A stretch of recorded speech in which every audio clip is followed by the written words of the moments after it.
Thank you very much, Mark, for that kind introduction, and thank you for your service to the city through the mobilization of business and government and civic leaders around inclusive economic development strategy. I'm thrilled and honored to be here today. My name is Raul Campillo, and I'm the council member for San Diego City Council District 7, which includes the neighborhoods of Tierra Santa, Grantville, Mission Valley, Linda Vista, Del Cerro, San Carlos, Serra Mesa, Allied Gardens, and Lake Murray. Basically, if you live between the 5 and the 125, north of Friars Road, you're my constituent up to the 52. It's great to be here and be surrounded by so many friends and other folks who've been putting in the work every single day and more hours than ever the last 2 years to make sure our economy can move and thrive through this very difficult time. I had to, as I drove in today, I had to acknowledge the fact that we are at the Jackie Robinson YMCA. And so when we think about inclusivity, economic growth, opening up career opportunities that have not existed before for communities that have been categorically excluded, what an appropriate place to have this discussion about how what we are all going to do together is going to provide jobs for people who haven't been able to dream that dream. I think of how yesterday Judge Ketanji Brown Jackson was confirmed by the United States Senate.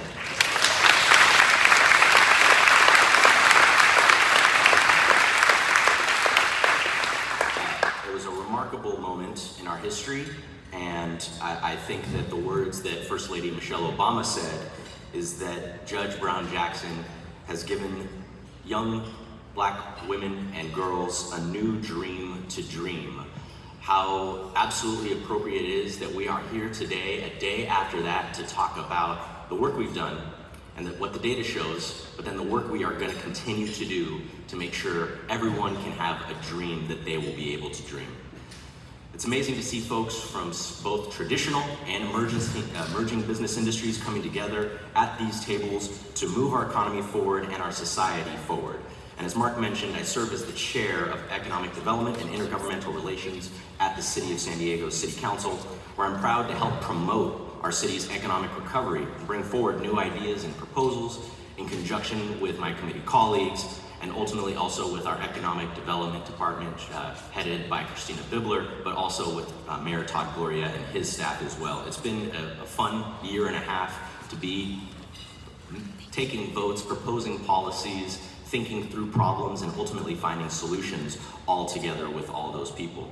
And as we move from the pandemic to the endemic stages of COVID, I know there's been a lot of folks who've started to use a little bit of language, which is reasonable, to say that the threat from the effects of COVID are now more economic than public health. But I have to say, I respectfully disagree, because we must never lose sight that every threat to economics is a threat to public health, and every threat to public health is a threat to our economic system, because economics and medicine may be sciences that demand the highest rigor of analysis, but the subject of both economics and public health are human beings, and we must never forget that we are trying to serve human beings.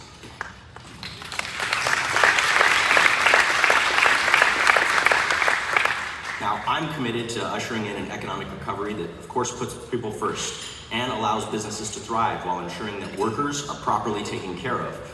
And as one of my many points of alignment with the philosophy of the EDC, and as I know you understand, the importance of a worker-first recovery. And this is also a key tenet of the philosophy of the Build Back Better strategy, which has been popularized by President Biden.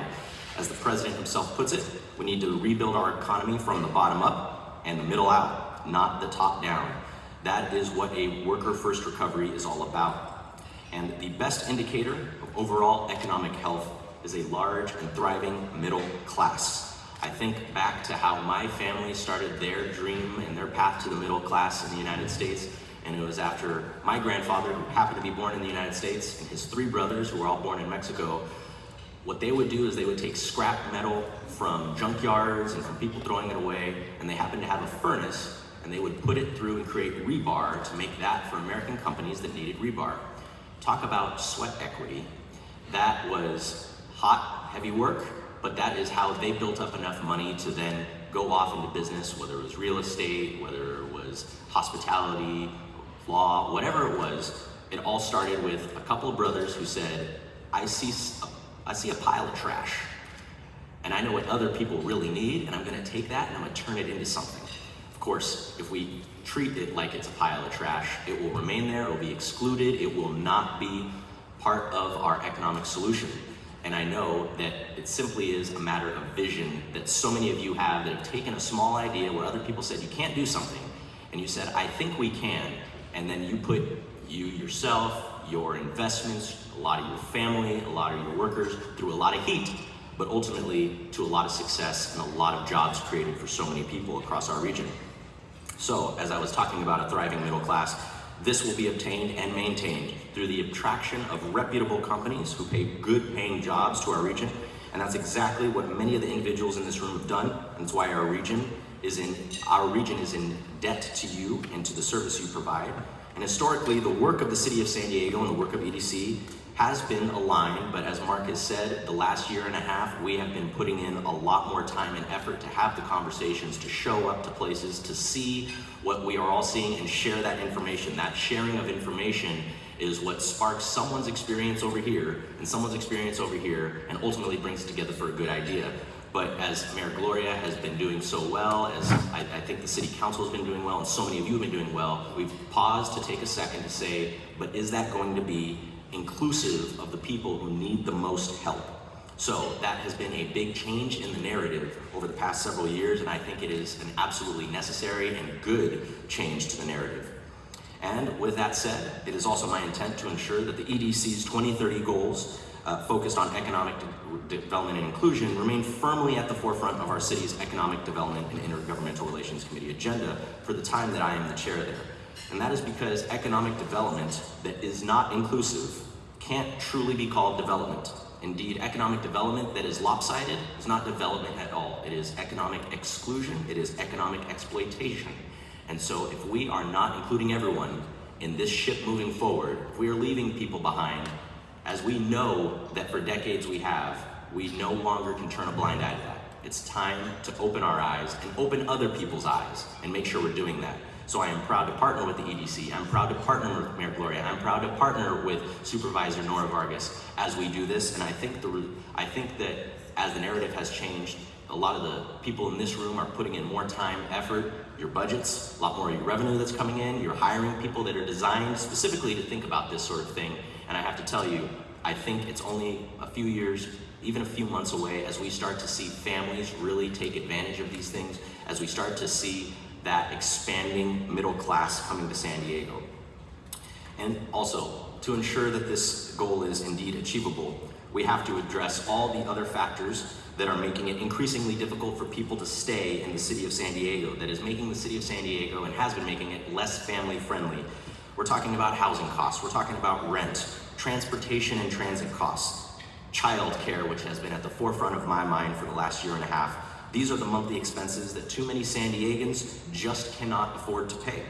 And that's why I'm so happy to partner with Vice Chair of San Diegans Transportation Committee, Vice Chair of our Board of Supervisors, Nora Vargas, and follow her lead as we talk at that committee to promote policies and budgeting that support a thriving middle class through transportation and infrastructure that we've long desperately needed.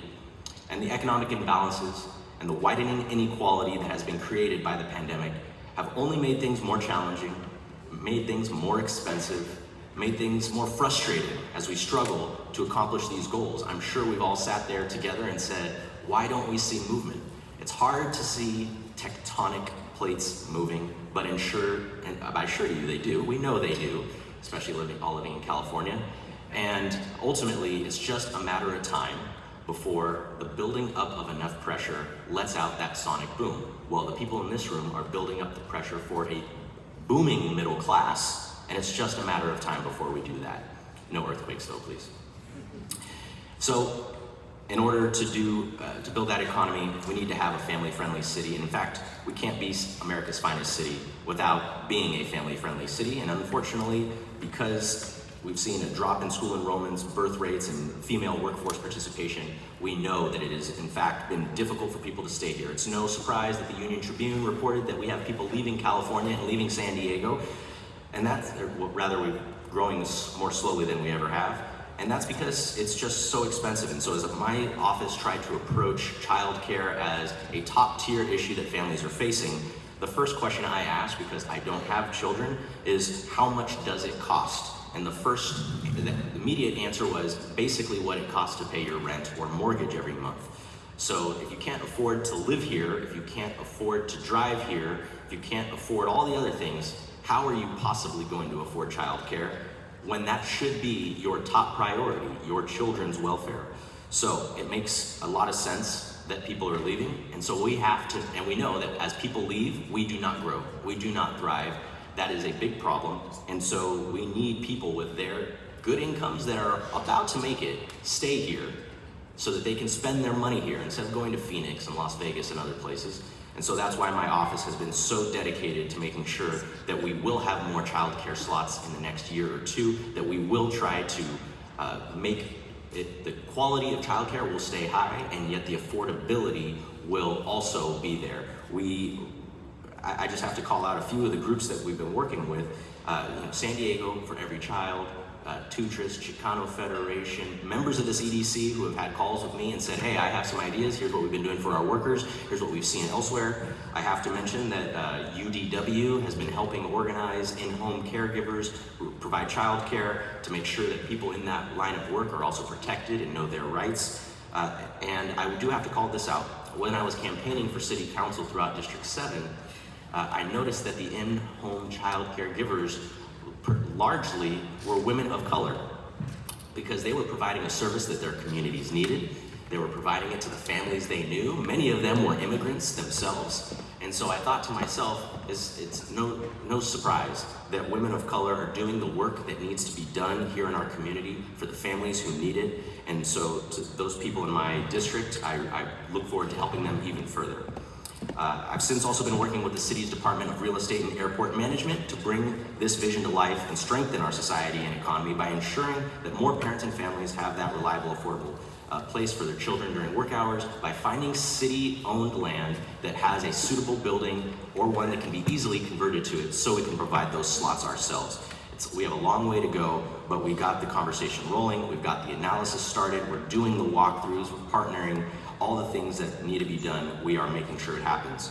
And so this is just one of the many initiatives I'm proud to embark on with the help of the EDC and as an EDC board member to collaborate and continue to promote these ideas and strengthen our local economy. Last but not least, I just wanted to note one last thing. As we think through a burgeoning middle class and we think about where we put our businesses, where we put our housing and our transportation, why wouldn't we want 500,000 more new consumers to buy and sell the products that they can buy and sell in La Jolla, in Sorrento Valley, in neighborhoods like Del Cerro and Mission Valley? Why wouldn't we want people to have access to those things?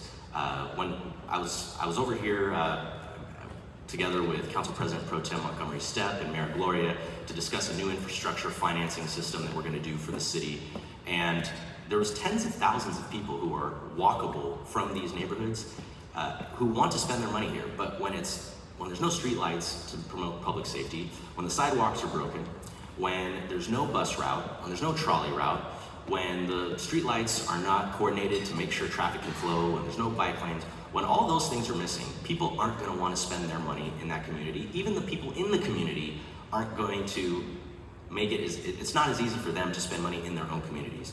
So there's hundreds of thousands of workers who have been shut out south of the 8, south of the 94, who deserve to have access to that. And I ask, why don't we want them to spend their money? That is it can have a huge reverberating effect. And that is why inclusive economic development is so important. In fact, if we think about words of Dr. Martin Luther King Jr. on economics, he said, a host of positive psychological changes inevitably will result from widespread economic security. This is what we are fighting for in my committee. This is what I know I'm fighting together with Mayor Gloria for, and what I'm fighting with you together in the EDC to make sure we promote. So I just want to say thank you for all the ideas you've given me over the past year and a half. I continue to look forward to meeting with you guys bright and early at 7:30 on those calls to exchange ideas. And I just want to say thank you so much, Mark, for including me in this, including my office in the city of San Diego. We're here to be your partner. To everyone else in this room, thank you very much for your hard work. It's my honor to be here.